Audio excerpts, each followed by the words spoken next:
Hey guys, Marty here. I just finished about a 12-hour stream. Um, I had to restart my computer partway through the stream because I found out that my BIOS has been throttling my CPUs since I got it. I guess apparently some of the settings must have been left over from before I upgraded my CPU. So it was capping at 3.6 gigahertz, but I have an i7 7700K, so it should be able to go up to 4200, and in turbo should go up to 40 or 4.5 gigahertz. But there was one setting that was like set to 36, and apparently that one made it so that it couldn't go above 3600 or 3.6 gigahertz. So when I fixed that, I've actually been getting better FPS and PoE, and I can run multi-threading, and so multi-threading gives me way better FPS. I've never run this in the past, but I've been running it um, a little bit today. I'm not gonna continue running it because I still seem to be getting crashes due to multi-threading, and I feel like eventually it's gonna end up getting me killed. But yeah, it was interesting enough that that was working now. You can see on my screen, 5 out of 8 doctors. I actually got 3 doctors today in about, like I said, about 12 hours of farming. So if tomorrow goes like today, then I'll be done my headhunter tomorrow. But I'm expecting probably 2 or 3 more days of farming. On average, in the past, I would get about 1 doctor a day. Um, and I expect that to continue. I'm kind of looting the Whispering Ice cards right now.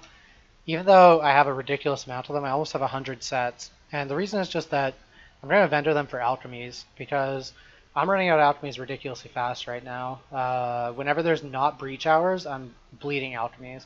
And I can convert my regrets to alchemies, and I will do that if I do end up running out. I can convert my fusings into chances, into scours, into regrets, but I'm only going to do that if I absolutely need to. But for now, I'm just hoping for another breach hour when I get on tomorrow. That should bump my alchemies up a bit. I'm trying to loot a little bit more uniques. You can see my burial tab is getting pretty good. I've stopped picking up a lot of burials because I just don't need that many.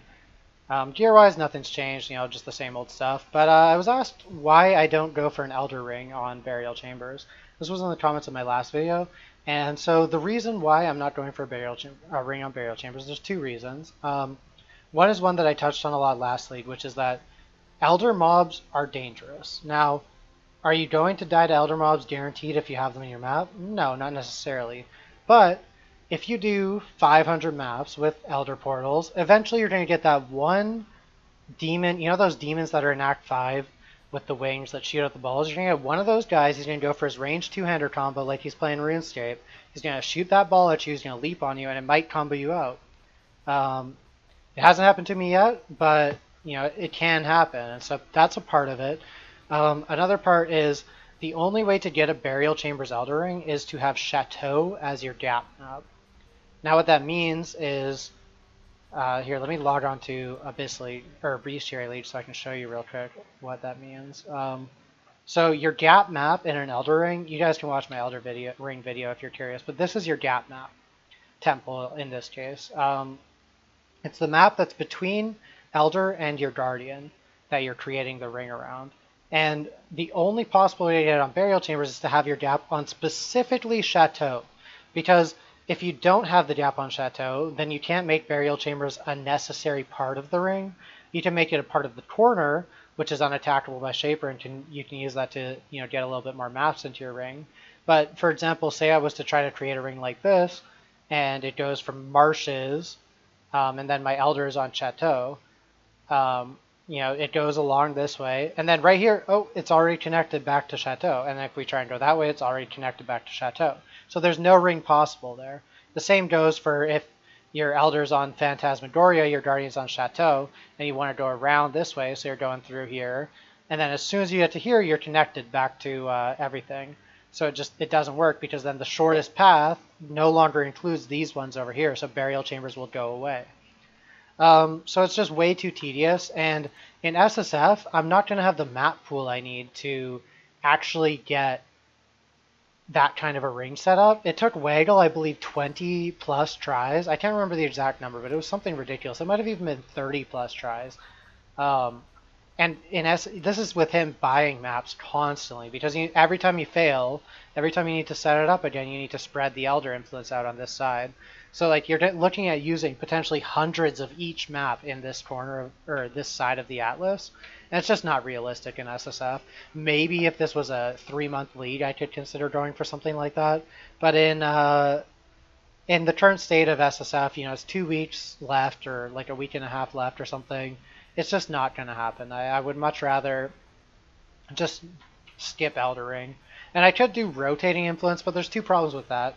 The first is that, well, I have to run a map every time that Elder goes away, and I don't want to run a map other than Burial Chambers. I just want to finish out Burial Chambers.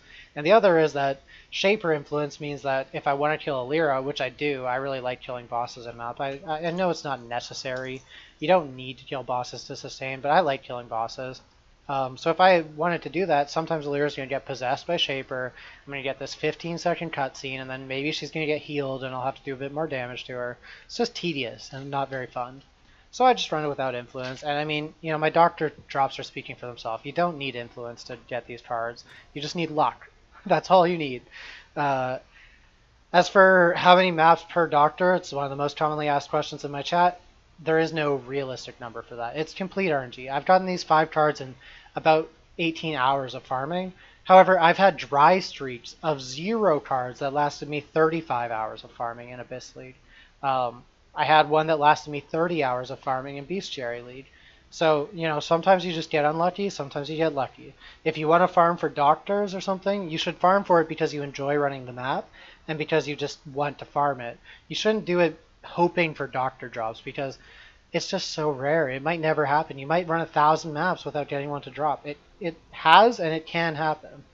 So, it's better to just do it because you enjoy it. So I think that pretty much sums up everything for today. I got this Taste of Hate. I'm not actually using a Taste of Hate. I'm sure I'll probably get a question or two about that in the comments from someone who didn't watch the video to this point, but I'm not actually using Taste of Hate. I just skinned it on top of the Jade Flask because why not? I got a Taste of Hate in SSF. Again, third Taste of Hate in SSF. Might as well show it off, right? But yeah, that's it for me for today. I hope you guys enjoyed the video. I know someone mentioned that they wanted to see gameplay footage in the background, but I'm really bad at editing. I don't know how to do that stuff. I can look into it over time, but it's not something that's going to happen overnight. If I could find an editor that I could pay to do stuff like that for me, I would totally be down for that, but I would need to find someone, and right now I don't have someone. But I'll put the clips of the doctor drops in the description, and yeah, I hope you guys have a good night or day wherever you are in the world.